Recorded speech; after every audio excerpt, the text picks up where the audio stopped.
Over here you have manual what to do, and still somebody sit up. It's a law. Yeah.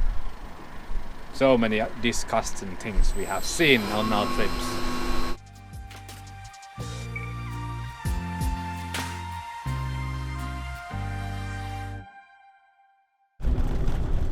Beautiful place, and this is much more beautiful than in Finnish Lapland, I think, because all these mountains around you, and you can see snow tops in the distance, and yeah, we are just like hiking, but we are driving our van through this wilderness, and it's really beautiful. There have been some huts on those lakes, but otherwise this is uninhabited place. Totally. And the road, yeah, there's some bumps and things like that, but it's quite easy to drive. Yes, coming to the tree line, and it's nature's science. Like, nature knows where to grow trees and where not. It's like a sharp edge where you can see the trees, which is pretty amazing. Yes. Downhill from here. And for services we use Park4Night, which is pretty good to find places to spend the night or services. For example, now we are searching for water, and there's a water on the motorway rest stop, and there we are gonna go and take water. Yeah, these kind of things helps a lot during the when you are traveling, because you are always in a new environment and don't know where to get things. So apps and maps helps a lot. Sturvik Rastplatse. Water. There is toilet emptying, and that's all we need at the moment.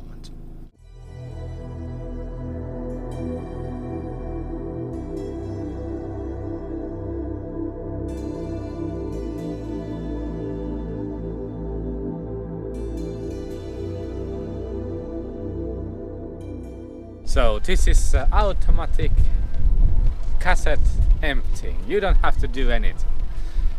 Ta-da! Pick your cassette type. And should I do something else? Start. The door opens. Put it there. And press start.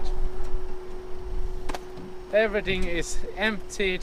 It's cleaned, and they add also the chemical to that cassette. Now we just wait. That's pretty awesome. Like 2020. Hear it. It's washing our cassette toilet. Wow. And there's always people that use this wrong. So there has been places, well, where people have actually emptied the cassette here to the door and not put the cassette there. Yeah. People tend to be stupid. Somebody's always stupid. And you can see from a spillage over here that also over here somebody has done the same. What if it would be adding actually somebody's shit over there, not emptying it? Okay, we have empty cassettes and we can continue the journey. Yes, just close the valve. That's it. Yay! Just my luck. When it's Jani's turn to actually empty the cassette toilet, there's a robot that does it for you. Yeah. Jani is washing his hand. Even he did not even touch the whole thingy. But yes, those are so convenient and modern. We don't have those in Finland. And these are in Norway, in a rest stop, and it's free to use. I don't know. Pretty awesome. And there's a free garbage disposal and free drinking water unlimited, and there's a picnic place and there's fire pit, barbecue spot, and also you can admire the nature and the fjords. And there's normal toilets also if you are traveling with them. And the toilets are super clean. They are washed completely 2 times a day. It's like going to the home toilet. Yeah, or hotel or something. Yeah, so Norway has done a lot of right decisions. We have done some time traveling, it feels. Yes, this is Finland in 2360. Yeah, hopefully that soon. Yes. Now let's get free vassen. Yay! Mitäs me ajetaan? No joo, tiedän minä. Sinä ei. Minä tiedän. Yeah, these are the arguments we have. Like, I know where to drive and I'm the driver, and so I was like, what the f***? Where we are going? How we can get there? What the f***?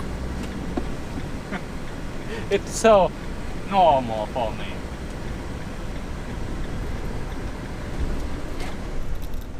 That's why Joni made me to sit here. So he can have like this privacy time. Yeah. Luckily in this place we can actually use our hose to fill up the tank, because our tank is totally empty. It's 110 liters, so carrying it is always a hassle. Not really a bad thing. We like to carry our water if we get water from somewhere. And for the taps we always do a couple of things. We sanitize them. We usually have this disinfectant properties towels that we clean the tap, and we taste it every time. It doesn't matter if it's like a normal tap or spring water or whatever. We always taste it, because sometimes there is a bad water even in the real drinking water taps.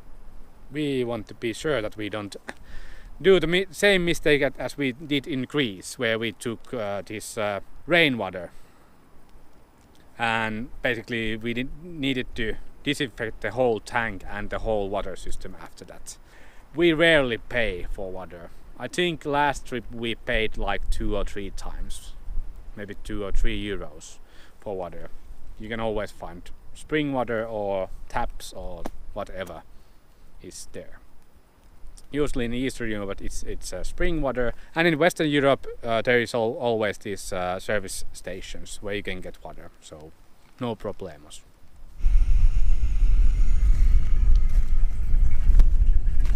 And with the hose we never touch the inner piece of our tank, because there might be some things going to our tank. We are really careful how our tank conditioned, because yeah, it's our drinking water and it's the only source of water for us.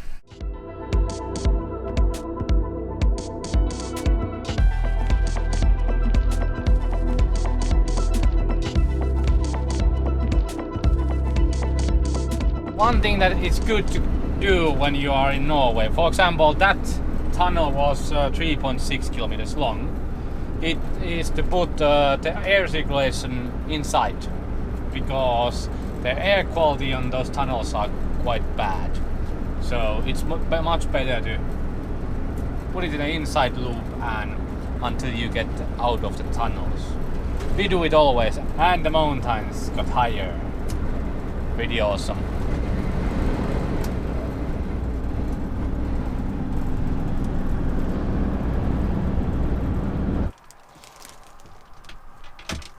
Food is a big part of our life. What we gonna make food tonight? Tikko taco time. Yes, that's correct. Joni has a chicken and I'm having a falafel fillings. Chicken for Finland. Falafel from Finland. And Norwegian. green leaves. Yum yum yum yum yum yum yum. So we stopped here, this really breathtaking view, and we waited a little bit the fog to clear out so you can admire this views. But it's so windy, I bet you cannot hear a thing. We have been driving uphill like the whole way. It's just so beautiful here. This is next to the road, so there's a road noise and these trucks going by. But up there in the mountains you can actually see the snow, so we are that up here. Let's continue to next destination, which is 40 kilometers that way. It's just downhill from here, so easy driving. Just motor braking. It's noisy of motor braking with the motorhome because it's a 3.5 ton vehicle, and when you motor brake with your third or fourth gear, yeah, it runs like 4000 RPM. Yeah, it's not that pleasant, but yeah, you can get safely down to the next fjord without overheating your brakes. Yeah, and for climbs and downhills there's one rule that you can always follow. If you come up with the second gear, go down with the second gear. If you go up with the third gear, go down with the third gear. Yeah, simple rule that I always or almost always follow. Because if you overheat your brakes, they don't work anymore. And you need to replace your brakes. So lots of them brakes are replaced here in Norway and of course in Alps. Okay, it's almost 4000 RPMs and we can get actually easily downhill without using any brakes. So now we are safely in bottom of the pass. And what a pass it is! What a pass! But look at this water flowing. It's like big river, and all that water is coming from the ocean over there. These are really interesting things because yeah, we don't have them. And it seems like there's lots of fish because there's lots of seagulls on the Straumen when it's rising up. Okay, sometimes you don't get the places that you want. Too much rain. Yeah, too much rain that is actually almost flooded the whole road. There's a small country road going to the place that we wanted to go. There's remains of World War II fortress. That was the main reason to go there. And second reason was that there's a small parking lot where you can actually boondock overnight. But yeah, rain gave us a little detour now. We have to just check some other place to spend the night. And this is really obscure to actually drive here because we are surrounded by huge mountains, pointy ones, the great ones, but we don't see them. Because of the fog and mist and all the rain.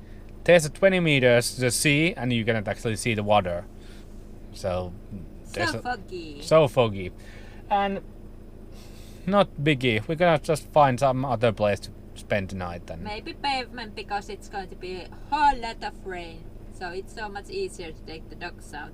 This here is our van parked just beside the road because in Lyngen fjords there's just a road and then there's a fjord. Nothing is between. But not bad place for parking your van. Then we have Lyngen fjord and the rainbow. Really nice rainbow. Just open it up there because it's basically raining a lot here all the time. Something like a storm coming up. We don't know what to expect, but we thought that this will be quite a safe place because yeah, that mountain is quite far away, so hopefully nothing comes down from there. And we are end of the fjord, so the wind shouldn't be that much a problem. Yeah, Lyngen fjord, really a large fjord, and what is the best part of this whole area is the pointy ones. I know how you can actually see it, but it's there. So there's a Lyngen Alps that is actually our next destination, maybe. We have one thing that we want to see on that direction, which is totally opposite. So let's see in which direction and we go. We don't know. Let's see tomorrow or day after. If it's raining tomorrow all day, and then we just brace the storm here and that's it. That's our plan.